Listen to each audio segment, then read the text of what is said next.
তোকে নিয়ে আমার অনেক স্বপ্ন ছিল জানিস। এখনো মাঝে মাঝে রাতে ঘুম ভেঙে গেলে মনে হয় সবটা কি সত্যি ছিল, না কিছুটা শুধু স্বপ্ন। ভারতী গ্রামের মেয়ে তুই, একটা হিন্দু বাড়ির আদরের মেয়ে, আর আমি মনি গ্রামের মুসলিম ছেলেটা, যার নিজের ভবিষ্যৎটা ঠিকঠাক ছিল না। তবু কিভাবে যেন আমাদের গল্পটা শুরু হয়ে গেল। প্রথম দিনটা মনে আছে তোর? হাটের ভিড়ের মধ্যে ধাক্কা লেগে তোর হাত থেকে সবজি পড়ে গিয়েছিল। আমি তাড়াতাড়ি তুলে দিয়ে বলেছিলাম, তুই একটু দেখে হাঁটতে পারিস না? তুই চোখ রাঙিয়ে বলেছিলিস, তুই তো আমায় ধাক্কা মারলি, আবার উল্টে আমাকে বলছিস। সেই দিন তোর রাগটা আমার ভালো লেগেছিল, জানিস কেন? কারণ তোর চোখে কখনো ভয় ছিল না, ছিল জেদ। তারপর থেকে অজুহাত খুঁজতাম তোকে দেখার জন্য, কখনো নদীর ধারে, কখনো স্কুলের রাস্তায়। তুই প্রথমে এড়িয়ে চলতিস, কিন্তু ধীরে ধীরে কথা বাড়লো। একদিন আমি বললাম, ওই ভারতী, তুই এত সুন্দর কেন রে? তুই হেসে বলেছিলিস, তুই কি সব মেয়েদেরই এমন বলিস? আমি বললাম, না রে, তোর জন্য আলাদা। চুপ করে গিয়েছিলিস। সেই চুপটা ছিল আমাদের শুরু। আমরা নদীর পাড়ে বসে কথা বলতাম। তুই বলতিস, আমি শহরে পড়তে যাব, বড় কিছু হব। আমি হেসে বলতাম, আর আমি তোর জন্য চা বানাবো, খাওয়াবো, আর সারা জীবন তোকে জ্বালাবো। তুই আমার মাথায় আলতো করে চড় মেরে বলতিস, বোকা, জীবন কি এত সহজ? আমি বলতাম, তুই থাকলে সব সহজ। কিন্তু সত্যিটা হলো, কিছুই সহজ ছিল না। ধর্ম আমাদের মাঝে একটা অদৃশ্য দেয়াল হয়ে দাঁড়িয়েছিল।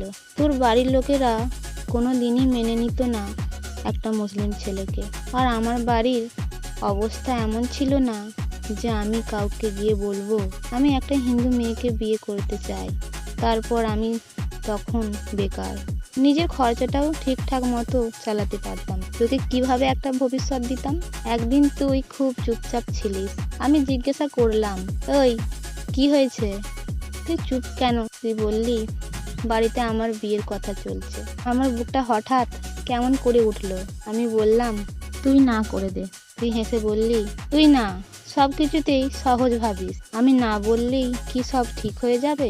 আমি রেগে বললাম, তাহলে পালিয়ে যাই। তুই একদম চুপ হয়ে গিয়েছিলি। তারপর ধীরে ধীরে বললি, তুই কি আমাকে সারা জীবন সামলাতে পারবি? আমি উত্তর দিতে পারিনি, কারণ আমি জানতাম আমি তোকে ভালোবাসি ঠিকই, কিন্তু তোকে নিরাপদ একটা জীবন দেওয়ার মতো অবস্থা আমি নেই।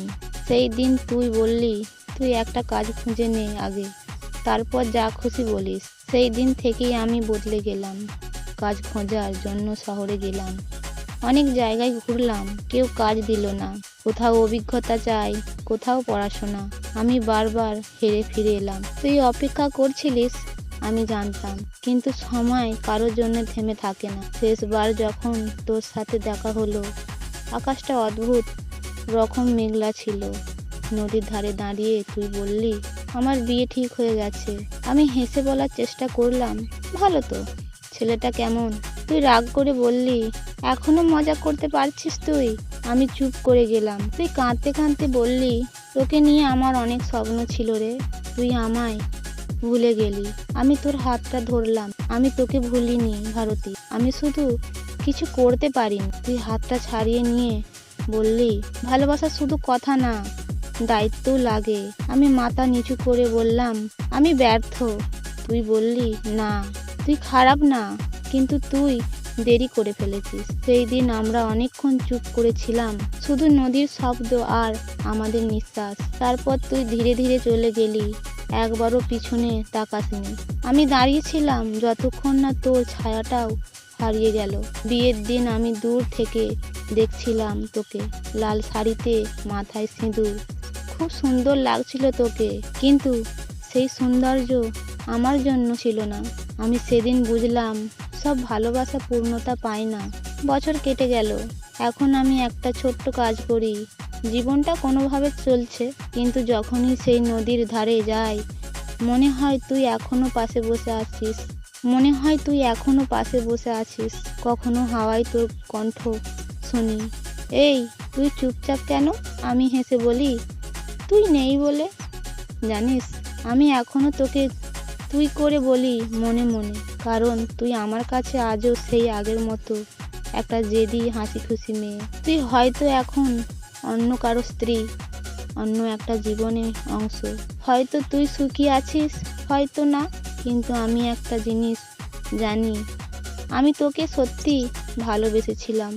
আর আজও যদি তুই হঠাৎ সামনে এসে বলিস, এই চিনতে পারছিস, আমি একদম আগের মতোই বলবো, তুই না একদম বদলাসনি। তোকে নিয়ে আমার অনেক স্বপ্ন ছিল, তুই আমায় ভুলে গেছিস, কিন্তু আমি তোকে কোনোদিন ভুলতে পারিনি।